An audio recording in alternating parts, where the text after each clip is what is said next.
ভাই সুব্রত, আগুন নেবা, আগুন নেবা, আমার খুব ভয় করছে। বন্ধু, আর একটু সহ্য কর, আর একটু সহ্য কর, তোর কিচ্ছু হবে না।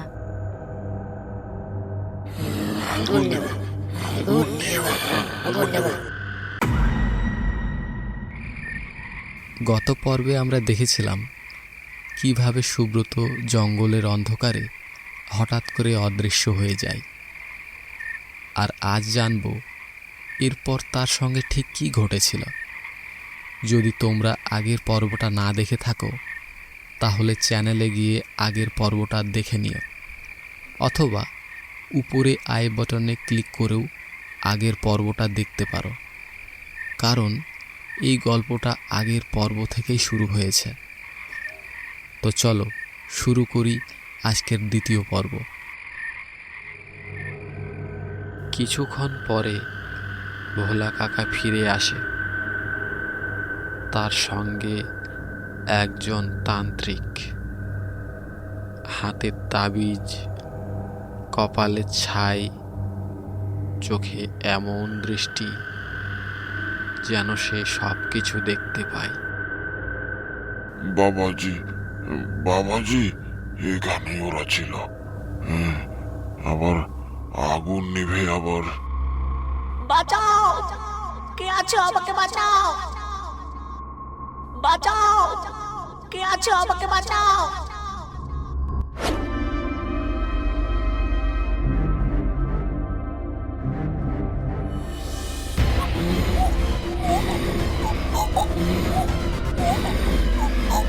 শয়তান, ছাড় ওকে, ছাড় বলছি, ছাড়।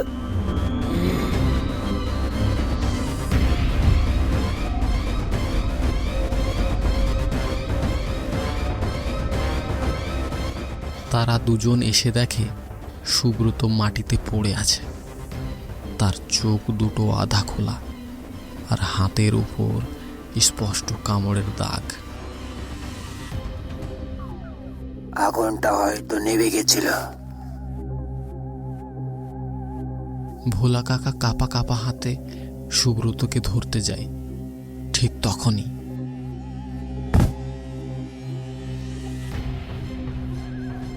সে আবার গাছে উঠে বসে, কিন্তু এবার তার চোখে কোনো ভয় নেই।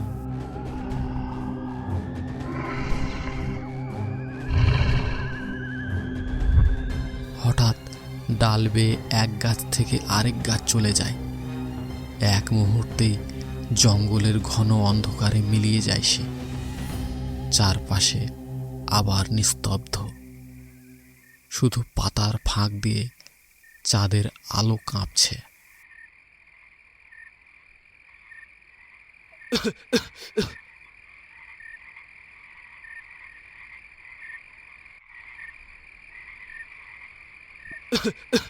তান্ত্রিক আর এক মুহূর্ত নষ্ট করল না, সে দ্রুত সুব্রতর কাছে গিয়ে মানবের সম্পর্কে কিছু জানতে চাইল।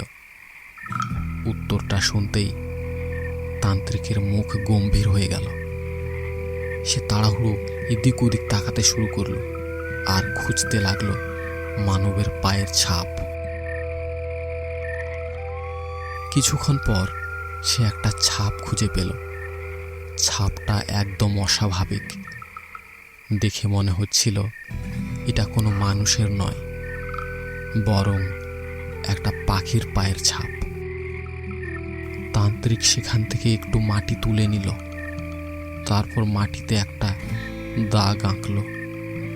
সেই গোল দাগটার ভেতরে কয়েকটা মার্বেল ছড়িয়ে মন্ত্র পড়তে শুরু করলো।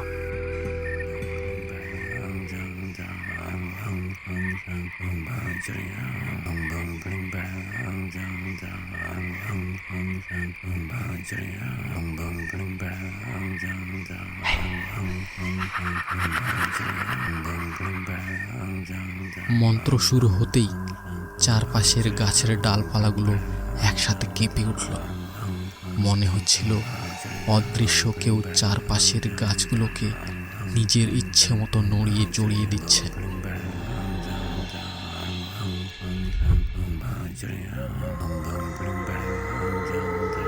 ঠিক তখনই সে আবার ফিরে এলো। গোল দাগটার ঠিক উপরেই গাছের এক ডালে গিয়ে বসে পড়ল সে। তার চোখ দুটো জ্বলছে একেবারে আগুনের ভাঁটার মতো। আমি যাচ্ছিলাম, তুই ডাকলি কেন? তান্ত্রিক থামে না, আরো জোরে মন্ত্র পড়তে থাকে। গোল দাগটার ভেতর থেকে ধীরে ধীরে কালো ধোঁয়া বের হতে শুরু করে। মন্ত্রের শব্দ কানে যেতেই হঠাৎ যন্ত্রণায় কুঁকড়ে যায় সে, যেন অদৃশ্য কোনো শক্তি তাকে টেনে নিচ্ছে ঠিক সেই গোল দাগটার দিকে। কিন্তু সে হার মানছে না, মরিয়া হয়ে গাছের ডালটা আঁকড়ে ধরে আছে।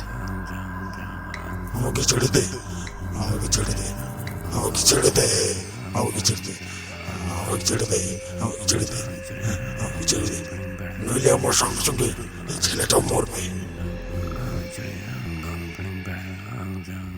আমি মেরে ফেলবো, আমি মেরে ফেলবো ওকে। গাছ থেকে ফেলে দেবো, একেবারে নিচে ফেলে দেবো।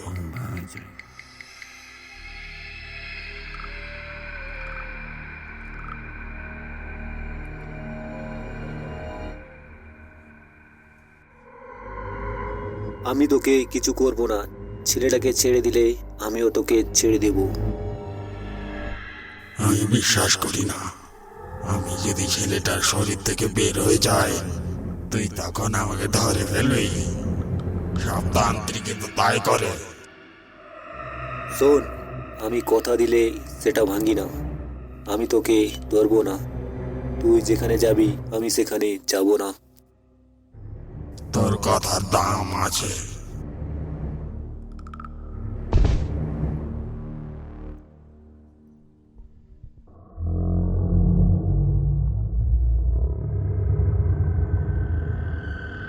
তুই যদি আজ না আসতিস, এই গ্রামটা আমি ছাই করে দিতাম। 20 বছর আগে আমার সঙ্গে যা ঘটেছিল, আজও সেই রাতটা পুকুরের জলের মধ্যে আটকে আছে।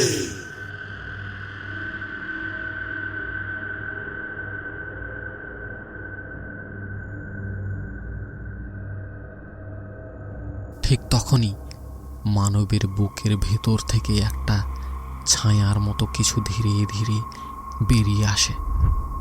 ছায়াটা মাটির উপর দিয়ে গড়াতে গড়াতে পুকুরের দিকে এগিয়ে যায়। চাঁদের আলোয় তার মুখ দেখা যায় না, শুধু বোঝা যায় সে আর পিছনে তাকাচ্ছে না। পুকুরের ধারে পৌঁছে ছায়াটা এক মুহূর্ত থামে, তারপর নিঃশব্দে জলের ভেতরে মিশে যায়।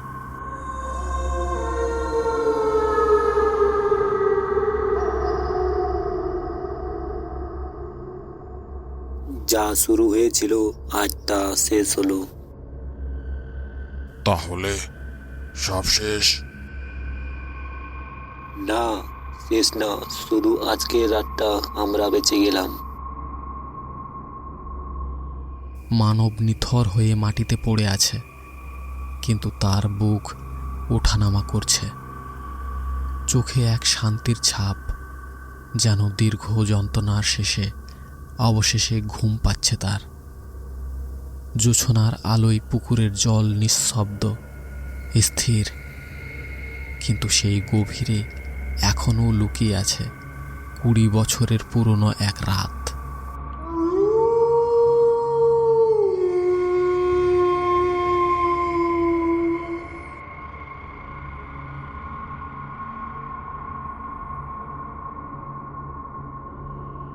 তান্ত্রিকের কাঁধে অচেতন অবস্থায় মানব। তার নিঃশ্বাস চলছে, কিন্তু সে কিছুই জানে না এই এক রাতেই তার জীবন কতটা কাজ দিয়ে শেষ হয়ে যেতে বসেছিল। ধীরে ধীরে ভোরের আলো ফুটতে শুরু করে। পাখির ডাকে গোটা গ্রাম জেগে ওঠে, যেন কিছুই ঘটেনি। ওই পুকুরটা আগে এমন ছিল না বাবু। আজ থেকে প্রায় 20 বছর আগের কথা।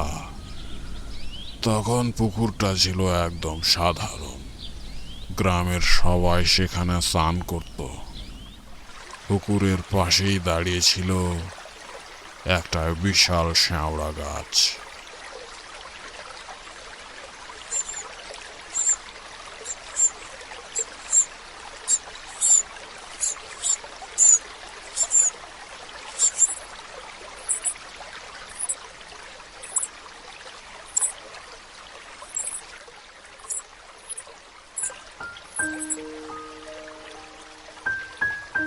ওটা দেখে বিমলের খুব মায়া হয়। সে ভালো করেই জানে মা থেকে আলাদা হওয়ার কষ্টটা কেমন। কয়েকদিন আগেই তার মা মারা গেছে। এই দুনিয়ায় এখন তার আর কেউ নেই। ইস, পাখিটার ছোট্ট সোনাটা নিচে পড়ে গেছে। দাঁড়া, আমি তোকে তোর মায়ের কাছে তুলে দেই।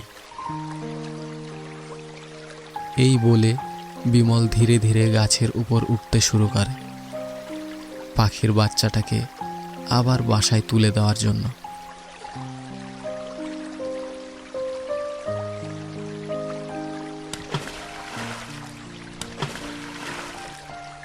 ওই সময়ে জমিদার বাড়ির মেয়ে বউরা এই পুকুরে স্নান করতে আসত। আর ঠিক সেই মুহূর্তে জমিদার বাড়ির কয়েকজন ছেলে সেখানে এসে পড়ে।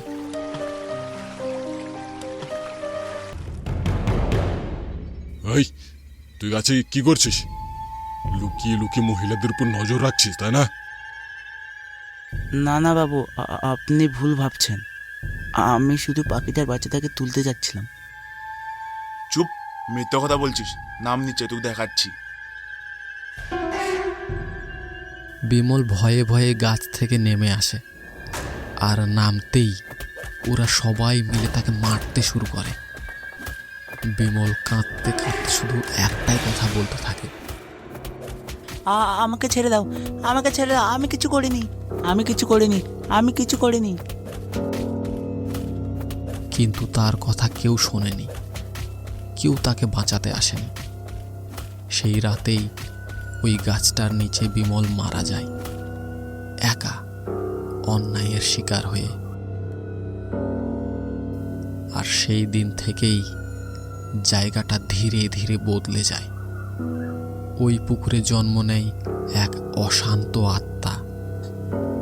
তারপর থেকেই শুরু হয় অদ্ভুত সব ঘটনা। রাতে অজানা শব্দ শোনা যায়, জলে ঢেউ ওঠে, অথচ কেউ নেই।